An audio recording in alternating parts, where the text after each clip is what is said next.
So, you have recently got a VR headset for Christmas and you have gotten Gorilla Tag. I have the perfect video for you. Today, I'm going to be showing you how to play. Today, I'm going to be showing you how to play Gorilla Tag, all the basics, from starting on how to change your color to some more skilled stuff like branching and stuff like that. So, let's start out in the stump. So once you get into the stump, you're going to see this area. You won't have any cosmetics, you'll have nothing. This is where you change your color. Move these around. And yes, I just leaked my color code. You're welcome. My color code is 619. And to actually buy these cosmetics, you have to go into the city map.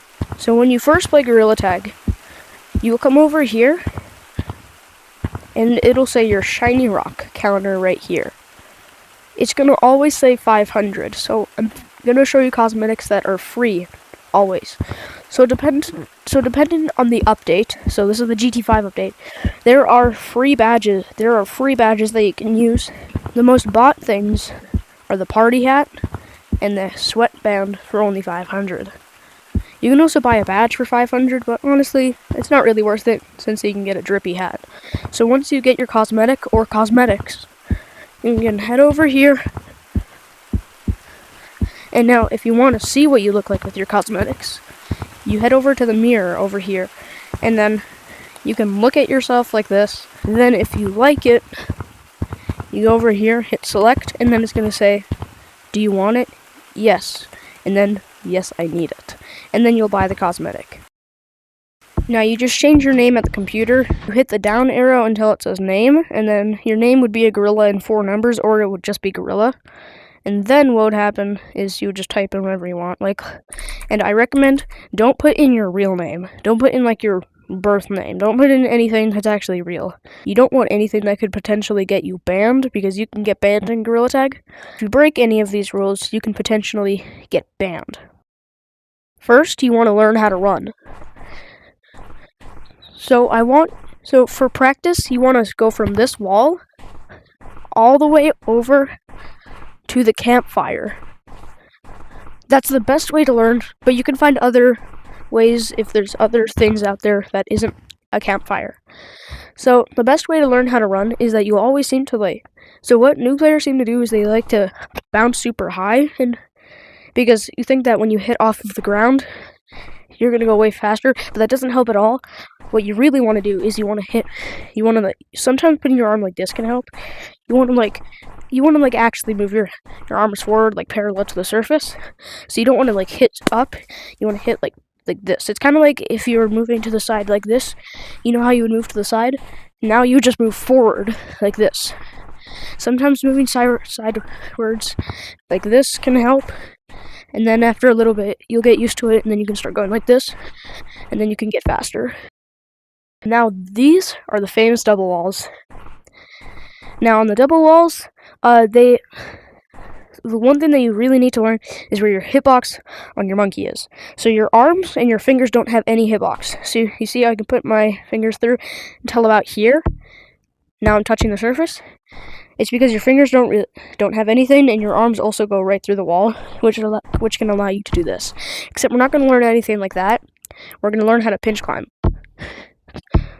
This is what pinch climbing looks like. Let me show you how to do the pinch climbing.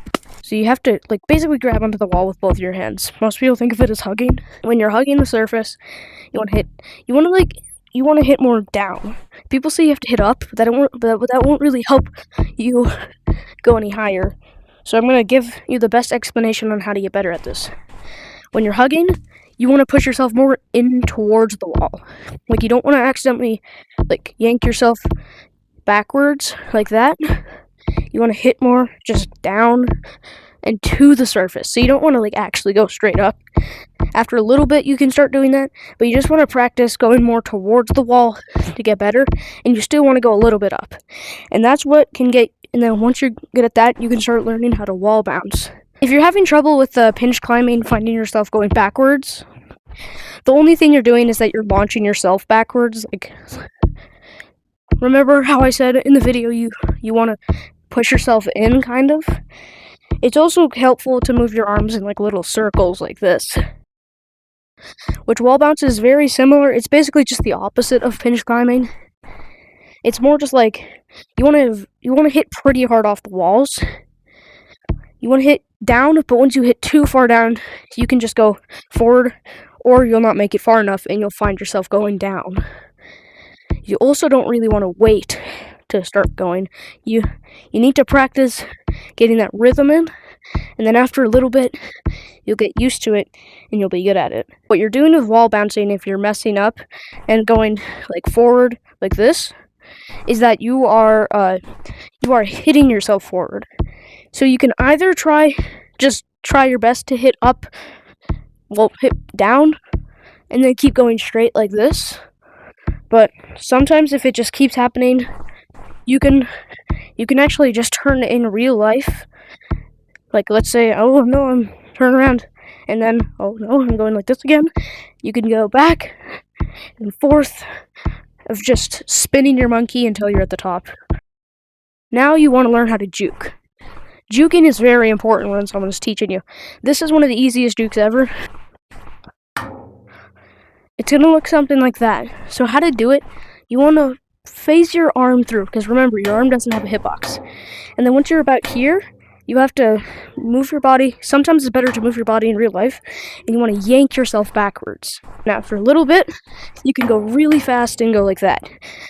When practicing, you want to get as close to it as you can and try to jump and put your arm through, and that's the best way to get good and practice it. Other jukes just allow like the surface, like hitting off tree branches super hard, like yoink. Some other jukes that you can do a juke literally anywhere. You could be wall bouncing and then hit down and then start running, which that is a very good juke, because especially when you get high, you can go like that, then you can get away from people. And then you can also learn how to hug this and then go like that. If music is also bothering you, hit this mute button, because that's what turns off the music first. So how to do this juke, you want to hug, you want to turn your body in real life, and then swing off. And it sends you in a completely different direction, and it's really cool. Because then people think that you're going here, but then all of a sudden they're going there, which can be really helpful when getting chased. Next, you want to learn how to branch. This is mainly more important once you can get up here easily, pretty fast. You can do it in other areas, but it's always very important to get up to these double walls to practice.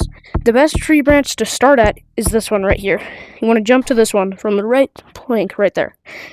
And then you can jump to any branch, because that's the point of branching. There isn't a specific route you're supposed to take. You can go anywhere. Like, let's say I want to go here, and then I'm going to go here. Oh no, I don't want to go there. I'll go here instead. Then I'll hit off the wall maybe and go on here. It goes on forever. You just need to imagine, and you don't want to think too hard about it. You don't want to just like wait. After a little bit of branching, you'll get super good at it. Now, the next thing you want to learn is at the walls. This wall over here is always the easiest to learn on. It's because of this huge like crack right here in the wall that you can bounce off of like this. You want to think of this as more reverse pinch climbing. It's kind of like wall bouncing, just not as hard. This is like wall bouncing, but if you didn't have to hit as hard. When you think about it like that, it's helpful, but you also want to learn how to put your arm. You want to put your arm kind of like this. It sometimes can help to put down one of your fingers on both your arms, like this finger, and then it can help, but it's very helpful. The one thing that you also know is that you stick to the wall for half a second, like this. That was more than half of a second, but you stick on for quite a bit. That's a great way to practice. Then once you get good at that, you want to start using one arm and hitting down like this. There isn't really any tips to get better at it. You just have to practice putting your arm like this. And the same thing with the other one. You can put your finger down. You can also put all of your fingers down. That helps to make a fist for this one. we have a tree here, and you can start scaling the trees like this. This is what it would look like when you learn how to scale a tree. See, that is really crazy. What the? That is really crazy, right? Now, to actually, do that, you have to, imagine yourself, you're on the wall. You know how when you're, wall running, you have to hit down like this to start going? Think of it like that, because the direction that you push your arm is the direction that you'll actually go. So, for example, for the tree, if you put your hand like this and you push down to go up, you will land on this tree branch, and then you can launch yourself off by hitting off of this tree, and then you can go onto this branch. Now, this can keep going on depending on how long the tree is. Sometimes trees are super long to the point where they are pretty hard to scale. One way to get better, if you find a tree that seems to be really hard, go at it at a different angle to make it easier. Just practice these skills a whole bunch and you'll get way better at them over time. And if you need to ever come back to this video, make sure to leave a like on the video, subscribe to Ike Magic, and goodbye.